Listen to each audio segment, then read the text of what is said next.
first, I want to start off by saying that DNI is not a new philosophy for us at Colgate.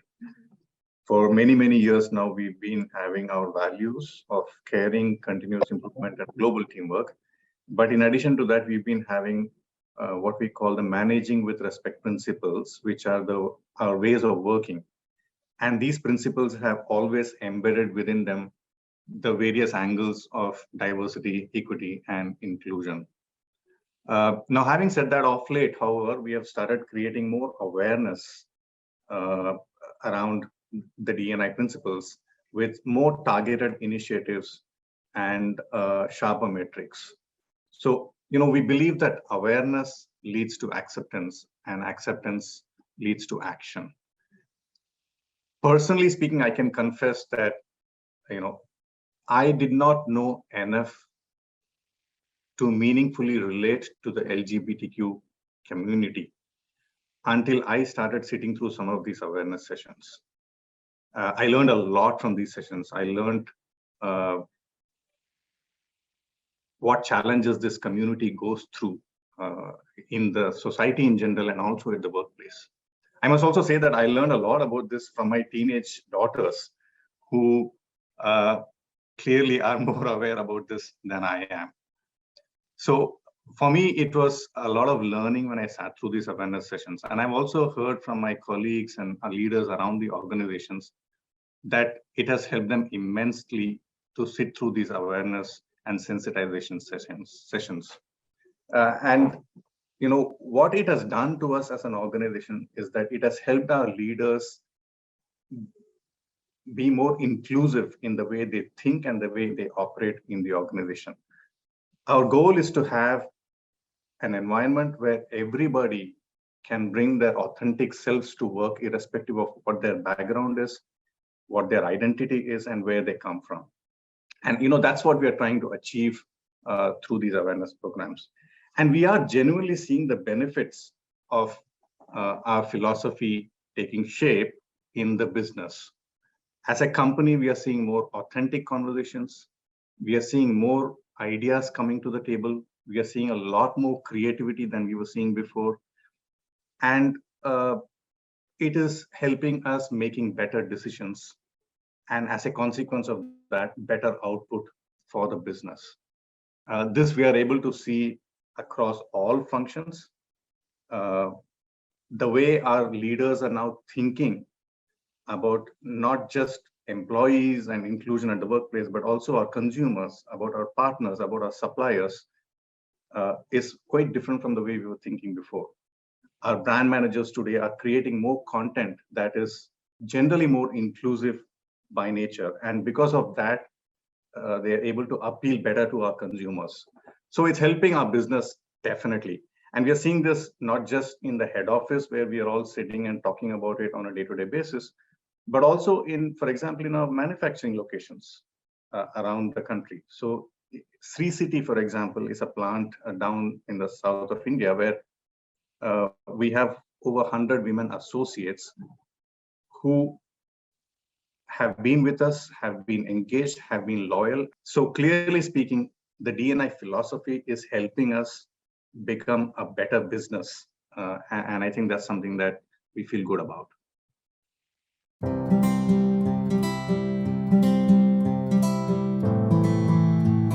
It is difficult. If I had a chance, I would recoin this term DNI as IE and D. Inclusion, equity, and then diversity. And let me explain why I say that. The way I look at it, DNI has two angles to it, right? There is a business angle where diversity in thought, ideas, and expressions genuinely add to better decisions and therefore better outcome for a company. And I think I've explained that in my previous question. And then there's a social angle where businesses have the responsibility in a way to make sure that underrepresented communities are represented better in the work environment. So there are these two angles to it. Now, my view is that when we have the end goal of diversity of thought and expression in a company, it cannot happen unless you make the place genuinely inclusive. You make the place an environment where every person, irrespective of their background or identity, is able to bring their authentic selves to work and therefore, realize their full potential.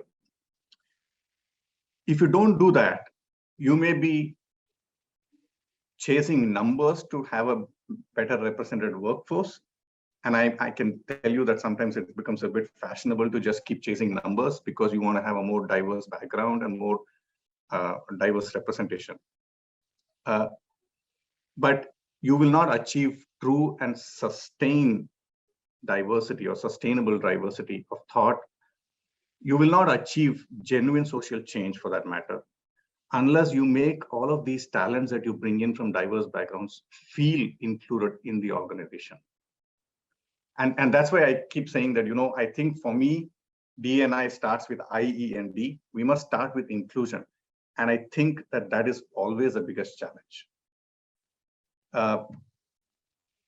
Most people, in my view, do not consciously, discriminate against others. They do not deliberately exclude others. And that's my view, at least, right? I think most of us are good human beings and we do not want to genuinely exclude others. But we all have unconscious biases that we are not aware of, that nobody has told us that we have, right? So we all have unconscious biases and we inadvertently end up making people who are not like us feel a bit excluded. And therefore we must do whatever we can to help people remove or become aware of these unconscious biases first, and then help remove those biases. And it's not always easy. Certainly, if you come and tell me, hey, Bala, you know what, you have a bias against this community, I'm not going to easily accept it. And that for me is the most difficult challenge. If you are able to, create awareness and understanding around it. And for me, like I said, awareness leads to acceptance, acceptance leads to action. If I'm able to create that awareness and get people to understand that we all have unconscious biases, then the chances are they would accept it, and chances are that they would then act on it. For me, that part of, making our leaders understand that diversity of thought, which comes from diversity of having different backgrounds of people in the organization, and which comes from them feeling included and bringing their authentic selves to work. So that is easier to explain and make people understand because there's enough literature on it, there's enough research that goes into it. So for me, that's the piece on the D&I, which I think is the biggest challenge. Once we cross that, I think we'll crack the nut on this. Now at Colgate, all the work that we do on D&I is actually led by a group of, I think about 10 or 12 people that we call the D&I Council. This council comes from people from all different functions, different geographies in the organization, and different backgrounds. And they're all volunteers who have passionately signed up for this. And I think they're doing some incredible work in terms of creating this awareness and making people understand about the need for D&I, the different backgrounds that people come from, and helping remove some of these unconscious biases.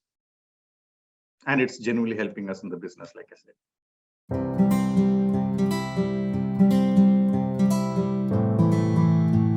Sure. I mean, at Colgate, we've always had a constant endeavor to make our policies more inclusive. Many years back, and we started the journey, I would say many years back, a few years back, we added domestic partners, whether it is same sex or opposite sex, in the definition of family for the purposes of some of our benefits like insurance or, transfer policy and all of those things. Of late, in the last year or so, I would say that there are two, I would say, interesting things that we have done to make our place more inclusive. The first thing that I want to call out is a new parental support policy that we launched. We call it WIN. WIN stands for Workplace Inclusivity for New Parents. What we have done here is that we want to provide equal opportunity for childcare for all parents, irrespective of gender and irrespective of their sexual orientation, irrespective of whether they have had a natural birth or they've adopted a baby. So the policy basically introduces greater flexibility and support to our new parents, also expectant parents, to be honest, because we've given them a lot more flexibility in terms of working options. We are giving them some financial support like a creche allowance or childcare allowance. We are giving them opportunity to have reimbursements. We are providing creche facilities, etc. So that's one thing that we've launched, I think, in the last 1 year or so, that is intended to make us a more inclusive workplace for new parents. And I think we are receiving some very good feedback on that. The other thing I want to talk about is that we have reviewed and revamped our leave policy, particularly from an inclusion lens. So we introduced flexible festival leaves. So, there are different people across the country. We are a very diverse country, different religions, different regions. And we've let people kind of choose or give them some flexibility in terms of which days they want to celebrate and take leaves on. And we've also introduced something called care and compassion leave that allows time off in case employees feel the need to take care of not just themselves, but also their near and dear ones. There are many employees who have parents that are ailing, and sometimes it's just difficult to balance everything. We have given them some flexibility, and we are allowing them some time off to be able to manage all of these personal needs that could sometimes conflict with professional needs.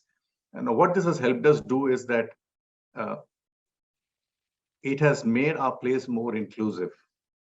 So just because you have a personal situation at home, which we do respect and we care for, we don't want that to compromise in your professional ambitions or in your professional output.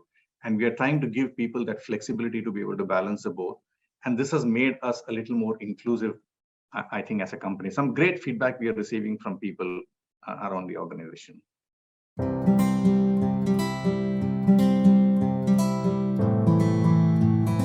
Recently released, Ketiki, an ESG report that kind of captures the essence of what we want to do in the D&I space.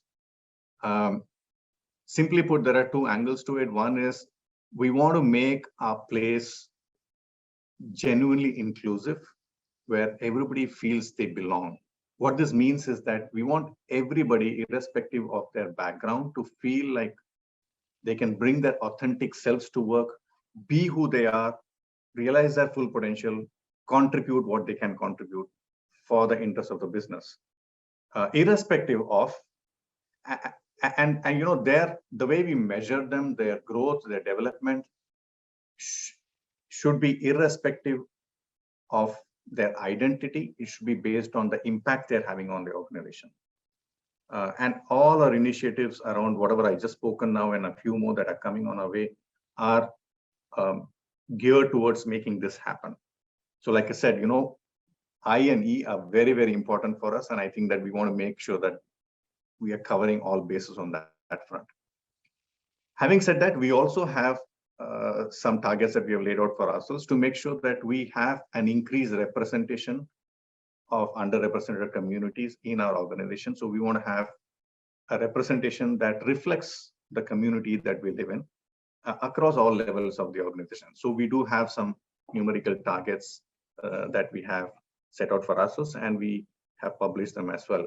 But I want to keep emphasizing that, for us, that I and E are critical to make the D happen, because otherwise it will not be sustainable or sustained.